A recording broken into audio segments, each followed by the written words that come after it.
Hello! Magandang araw at magandang buhay at panibagong vlog na naman si Bonsai Stanglong po. So samahan nyo ulit ako ngayon. Ang ating gagawin ay i-workshop yung mga sampalok na aking seedlings. Okay? Dahil ang balak ko sana noon nung summer, pero sobrang init, baka hindi kayanin yung init. Okay, dahil magpuputol tayo ng ugat. Okay, iriripat natin sa mas malaki dahil nag-root bounded na sila. Okay? So katulad nito, itong nakikita natin ngayon, yan ang isang sampalok. Yung wire bumaon na. Okay, kikita nyo? So ito yung gagawin natin ngayon. Magpuputol tayo. Puputulin na natin para yung preparation, yung pagka-tapered sa kanyang pinakapuno ay mangyari sa kanya. Okay? So samahan nyo ulit ako sa araw na ito. So kung ano lang yung matrabaho natin, dahil marami dyan na seedlings pa na sampalok. Dahil ito ay from seeds lang ito guys. Okay? So pag kumakain ako ng sampalok, nilalagay lang natin sa isang lagayan para magkaroon tayo ng materialis. Mahirap kung makalbo ang ating kalikasan. Okay? So let's start. Tanggalin natin yung wire na nakapulupot sa unang sanga. So nung na-wire natin yan yung pinakaunang sanga niya. Tinubuan ng panibagong sanga, yun yung mas malaki na. So kailangan nating tanggalin yon, yan, at yung isa pa. Yan.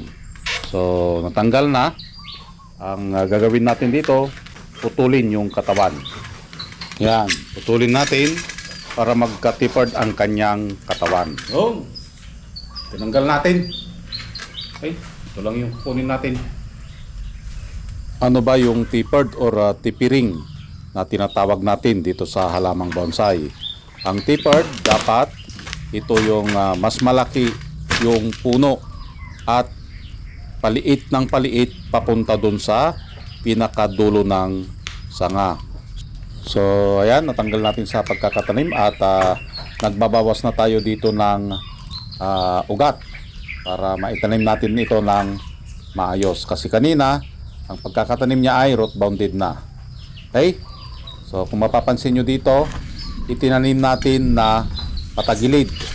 Okay? Tinagilid natin konti para magkaroon siya ng sayaw. So kanina yung pagkakatanim niya is straight lang, nakatayo lang. So dito ginawa nating slanting. At ganito ang gusto nating mangyari sa kanya. Yung kanyang sanga ay pabalik papunta doon sa ugat. Okay? Yan. At yung ulo hanggang doon lang.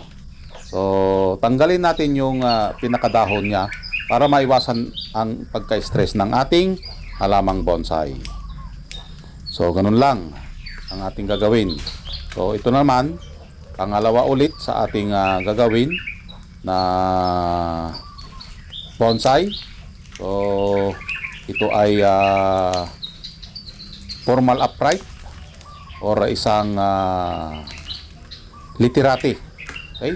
Ano ba yung literati? Saan natin makikita yung literati? Ang literati, ito yung payat na puno dahil sa nakikita ito sa rocky or mabatong lugar dahil kulang sa nutrients ang nakukuha niya, kaya payat ito na may liko-liko. Yan. Hindi siya massive ang katawan. So ito yung gagawin naman natin sa kanya. Isa siyang literate. Okay, yan. Yan yung straight na straight lang siya guys. So ito yung hinahanap ko sa isang puno dahil wala pa ako nito na nakita nyo na inalagaan ko. So mangyayari na. At abang-abang natin kung gaano ito kaganda pag ito ay natapos. Yan, itanim lang natin ulit ito. at antayin na maka-recover. So basic ulit, kinalbo ulit natin ang ating halamang bonsai para maiwasan yung pagka-stress.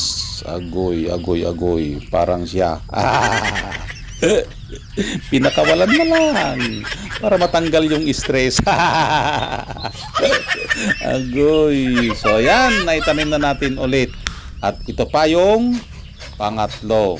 Yan, putulin ulit natin para matanggal yung pinaka-main branch at maging tapered ang kanyang katawan.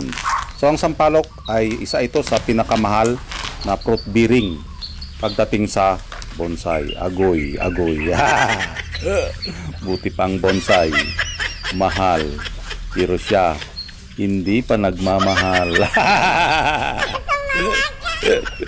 Shout out, Lady Pandaka Cakes.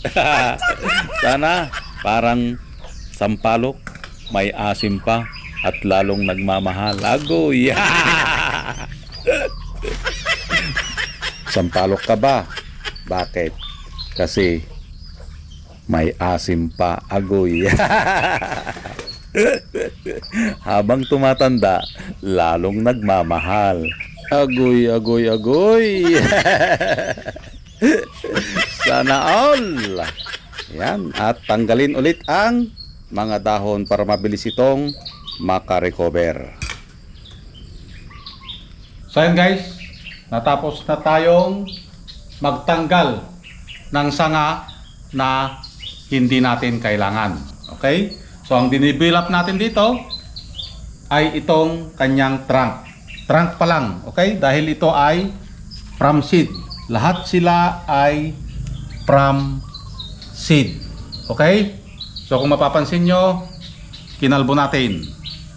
Basic. Kapag ginalaw mo sa baba, kalbuhin sa taas. Okay? Para wala siyang papakainin. Okay? At nagtanggal tayo ng mga wire. So hindi pa natin ito iwa-wire. Okay? Antayin natin ito na makarecover dahil ang kanyang ugat ay pinutol natin. Okay? So ito straight kanina, itinanim lang natin na pa-slant. Okay? Katulad nito. Dahil ang plano natin sa kanya, iganyan mo lang and then yan. Okay? Para magkaroon ng sayaw ang kanyang trunk dahil nung bata hindi natin na bigyan ng liko. So ngayon pa lang natin bibigyan ng liko. Okay? Tulad nito. Yan. Ganyan lang. Pabalik din yan na pabalik yung kanyang sanga. Okay?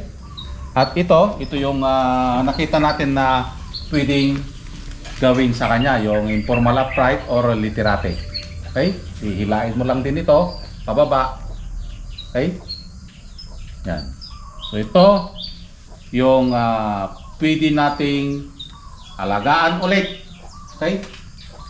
Mag-antay tayo ng ilang taon dahil ang sampalok, isa ito sa pinakamabagal, pinakamahal din na